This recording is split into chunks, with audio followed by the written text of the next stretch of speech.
Welcome everyone to another episode of Slasher Scotty. I am your host, Scotty McCoy, and boy, do I have a surprise for all of you.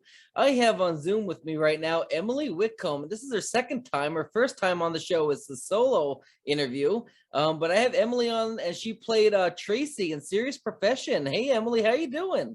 Good. How are you? I'm doing good. I'm so glad that you can join me. I know back when Phobies was going on, I had you on as a group with a bunch of your castmates, and now we have you on as a solo. We're going to discuss Serious Profession. I know that should be coming out hopefully sometime this year, I would assume.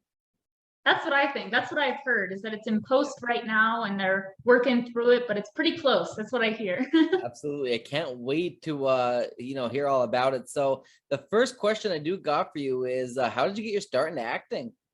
So I grew up in Fairfield, Pennsylvania, which is not too far from where we filmed Serious Profession, Nice. but it's very small. So we had a fourth grade play and then the high school plays and musicals, and that's it. So Nice. I first got involved in the fourth grade play. Then my mom actually had to drive me about 40 minutes to the next town over to do any real acting at all. So I was part of Eichelberger Performing Arts Center for a few seasons. Nice. And then I kind of just stopped because middle school's hard. Yeah. And then started back up in high school, was involved in all the plays, the musicals. But I really got started in the movie TV world when Libby McDermott actually contacted me my freshman year of college and said, "Hey, we've met before. I have seen you in some plays and musicals at Fairfield. I'd Right. love to have you audition for this role as Jess in Darkness Waits." So that's where I premiered, and it's really all thanks to Libby that I kind of got back into it. Awesome. That's exciting. I know that Matt Anderson was the director of this film. I actually am going to be working with him. He won't be the director, but I'll be working with him in a Heavy Duty Man. I'm the lead Oh, role in that. nice. So I'm super excited because I worked with him when we filmed the concept trailer for it, but now that we're making the full movie of it, this is my first time to get to work with him and Tom Toohey and all that.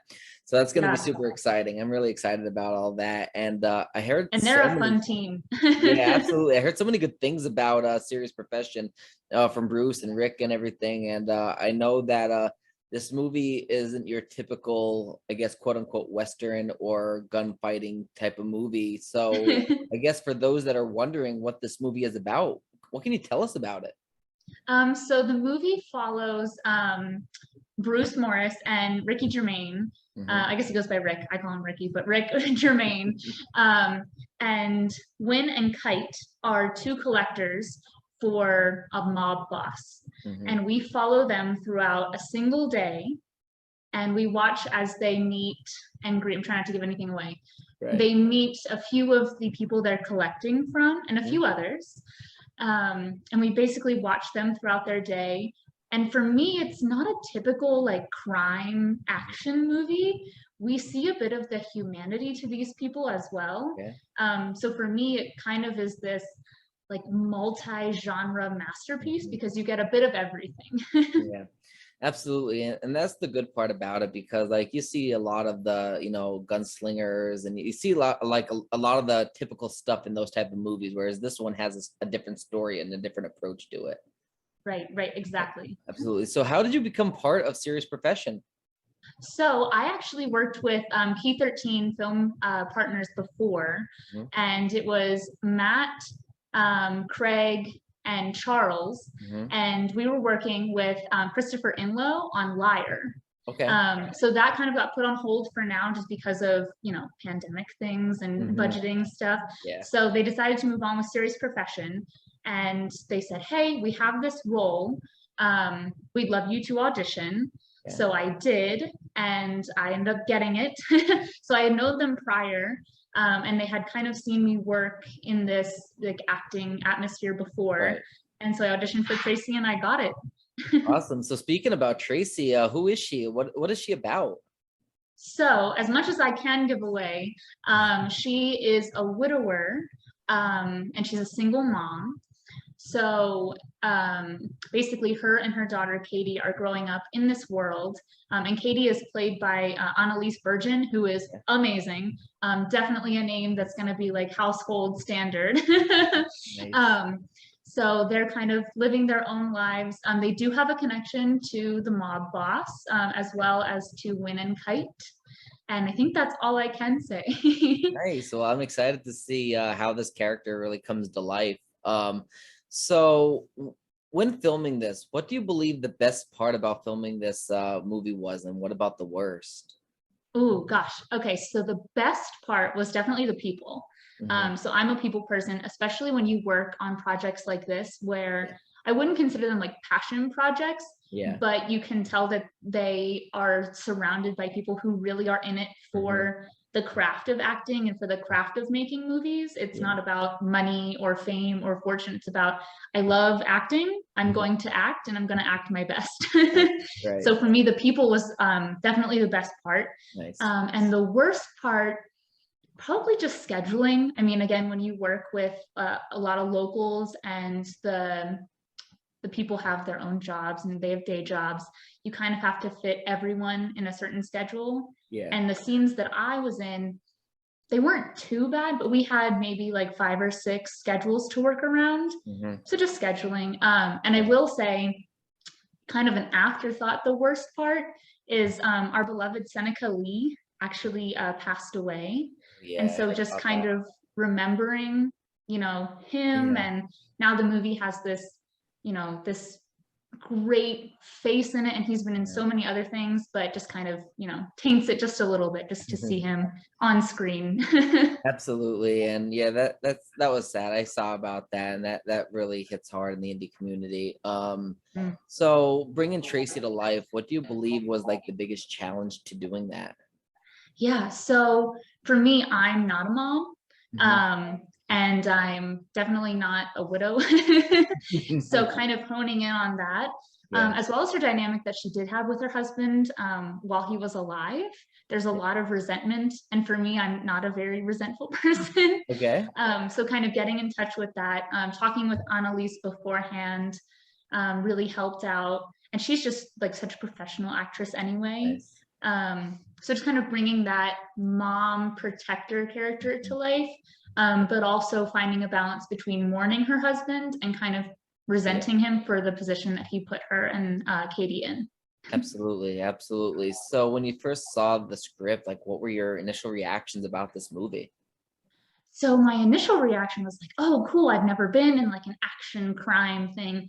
And then the Right. more I read, I was like, oh, well, this isn't really a lot of action. It's not really a lot of, that drama focused. Hmm. I really liked the humanity of it.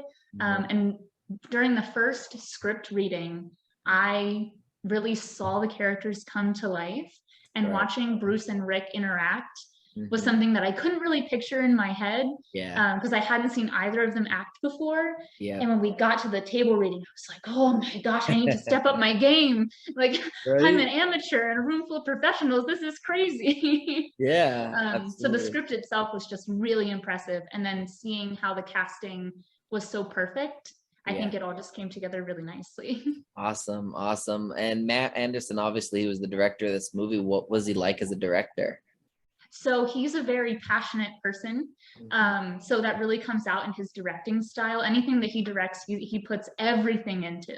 Hmm. So he is constantly working 8 different angles, wearing 10 different hats, because Right. he's the director, but he's also, part of this greater P13. Hmm. And then he's also has such great experience with cinematography and a little bit of the sound aspect as well, I presume. So you see that he's a director, but he's thinking like a cinematographer. He's thinking like an actor. And he's got such a complex brain. So while you're on set and he gives you a note, it's coming from somewhere that he's thought about for a long time. Yeah. So that's my favorite part about him is like any note he gives you, you have to trust because it's coming from somewhere where he's seeing 8 different things that you aren't. Absolutely. Absolutely. And that's what makes a good director. Like they're both Mhm. diverse. They can think of it from a complex point of view, whether it's an actor, cinematographer, or just a producer director. Like you have to be the jack of any trades. You got to know what you want and how you want it, and you got to think of how it's going to look out when it comes on the camera.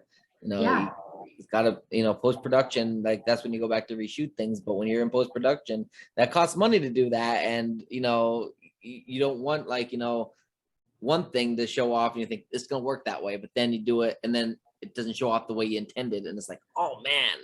Right. And you can't just call all the actors back. You can't just call the whole crew back and go, okay, well, we're going to refilm this 1 5-minute scene. You have to get everything you need from every angle you need it when you're on set. Absolutely. So what do you believe the biggest challenge of being an actress in and of itself is? So for me, I didn't realize it was such a pay to play industry. And that's what kind of hit home for me is I didn't come from a place with a lot of wealth. My community is really small. So that reality just was kind of hidden from me until I really got into it. But you have to self-fund all of your equipment, all of your self-tape equipment.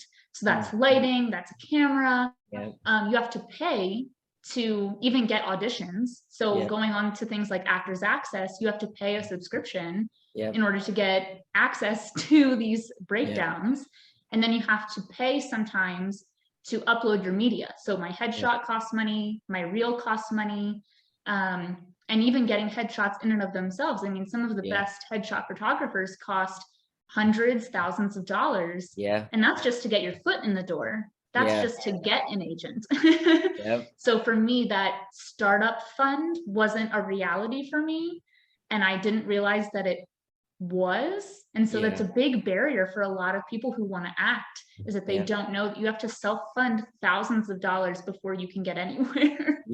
It really can become a very consuming, monetarily consuming aspect of things, because a lot of people don't realize, they think, oh, I can just, take a selfie with my phone and, that's my headshot and I can get an acting gig easily.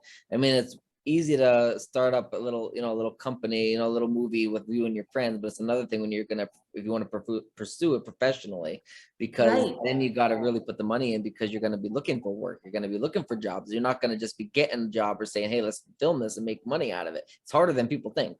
Right. And at the minimum, you really have 2 jobs, because submitting and auditioning is one job, but then you have to have another side gig, full-time job to pay for that other, to pay for acting, to pay for your other job. So it really is 2 full-time jobs. And when I'm not working my day job, I'm auditioning at like 1 in the morning.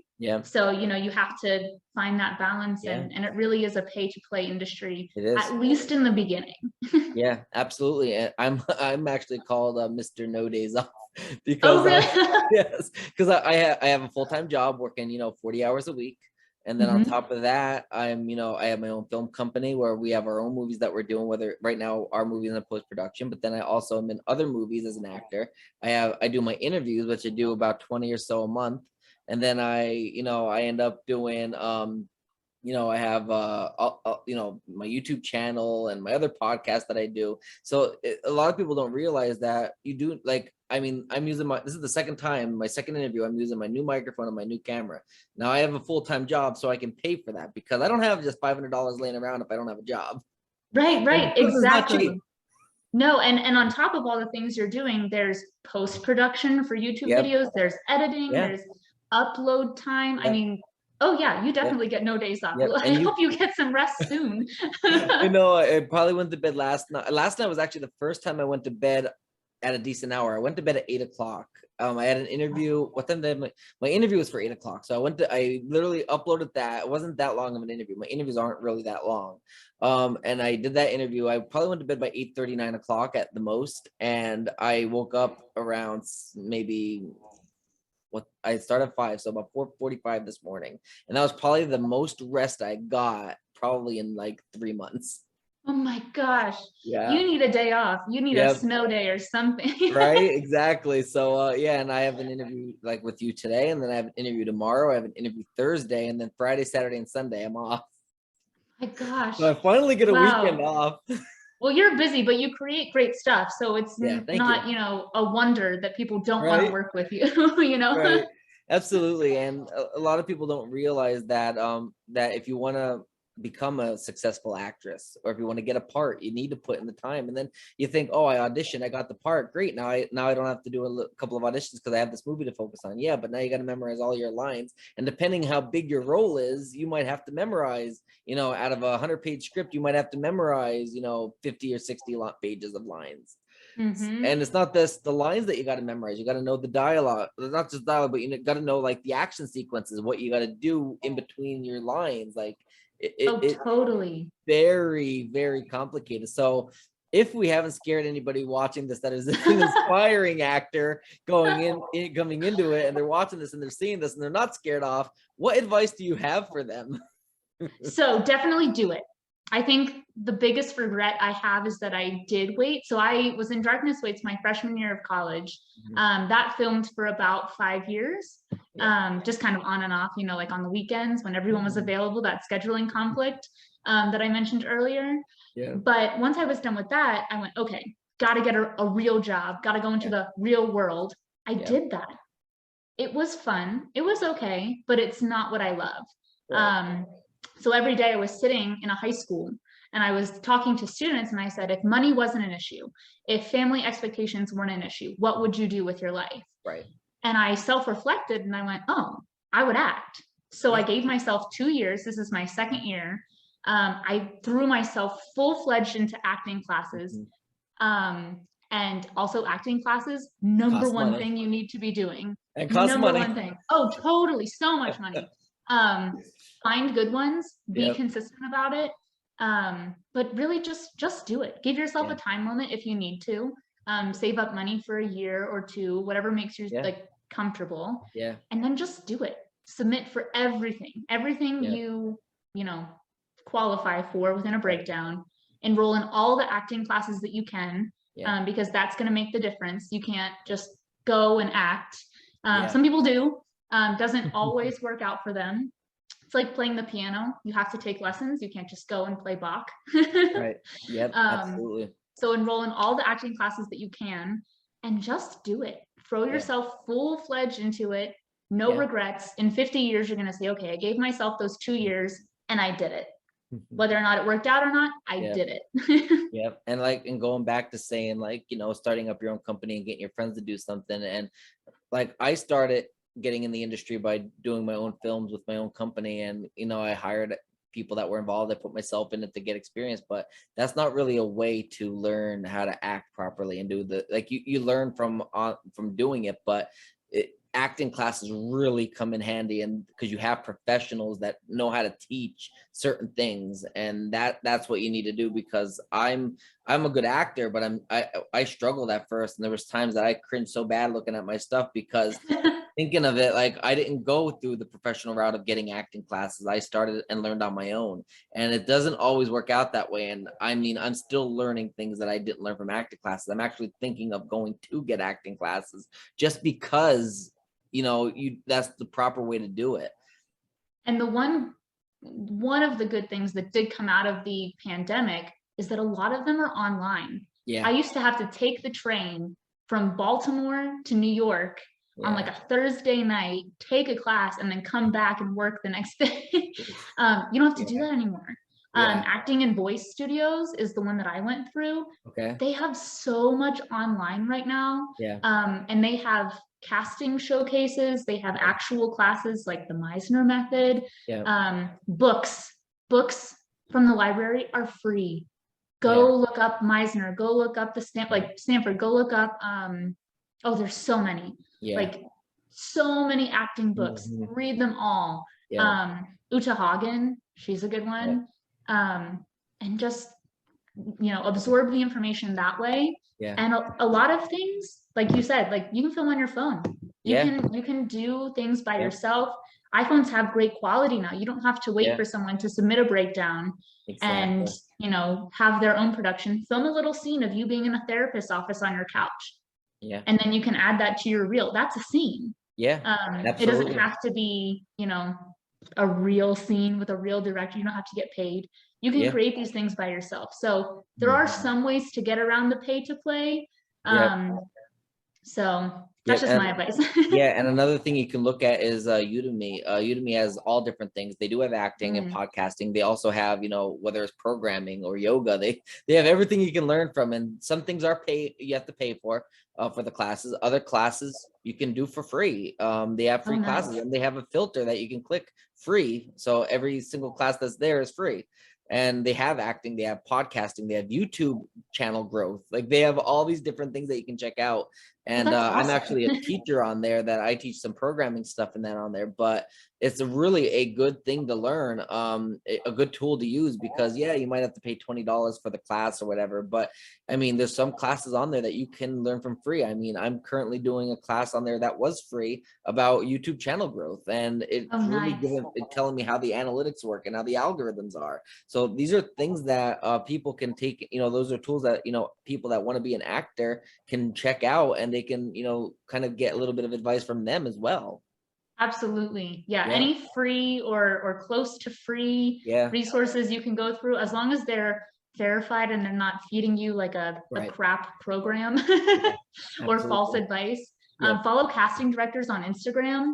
They're the best. Samantha Stiglitz is like one of my favorites. Yeah. She's throwing advice out all the time, every day. Some of them go live, and they go live with actual people that are actors, and they actually perform a monologue, and then they critique them. Yeah. Yeah. It's amazing what's out there for free. Yeah. So you just have to kind of dig, unfortunately, put in that extra work, that other job, you know. Absolutely. Absolutely. So the last question I do got for you is on any other things you got in the works that you would like to promote, whether it's films or social media, websites, anything at all. So your time to promote anything you got going on. So I guess anything that's on my IMDb is pretty much free to talk about. There are some things that are in the works that I can't talk about. But Vampire and the Vigilante, that one's in post-production.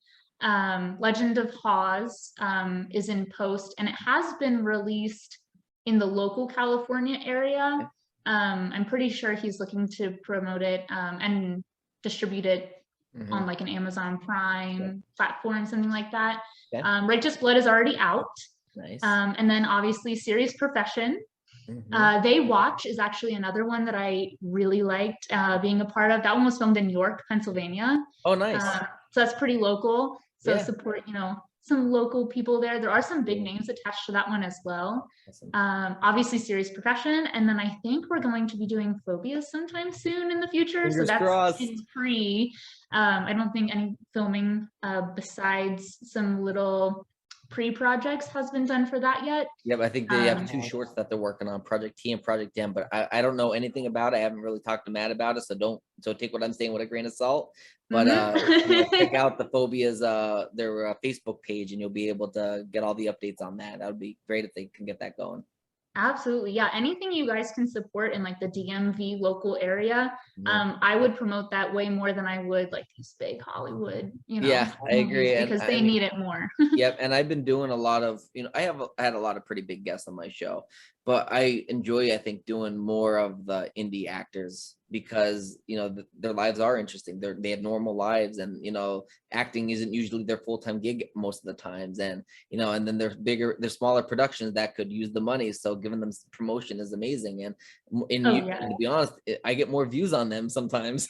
That's awesome. Yeah. There's nothing better than finding, and they're so passionate. Yeah. Like the people that are involved in, like, especially in this local area, the DMV area, they're just so passionate. Again, they do have full-time jobs. They don't really need to do this.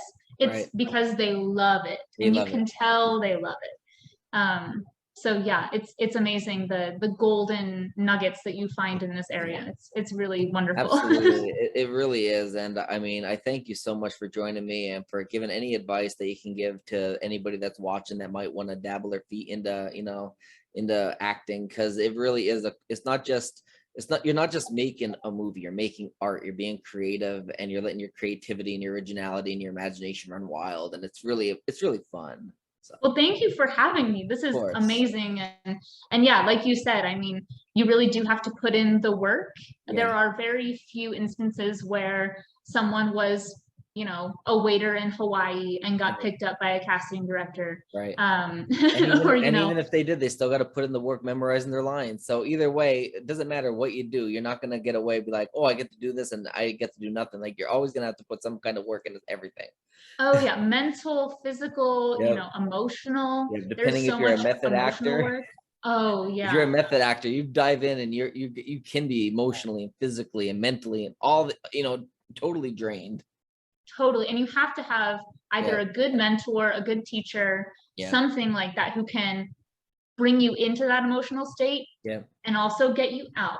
Yes. Because sometimes there are these deep, dark places that we want to delve into in acting. Yeah. And it's the getting out part. Yeah. Because, they'll hit, reset 4 times on set, at least. So you have to cry and pour your heart out and then go, all right, do it again. Exactly. Absolutely. Well, I thank you so much, Emily, for joining me today. Thank you. I hope you have a wonderful, get some rest. Have a wonderful try. day, but get some rest. You need it. You deserve it. Absolutely. You have a great rest of your day. All right. Have a good one. You too. Bye. Bye.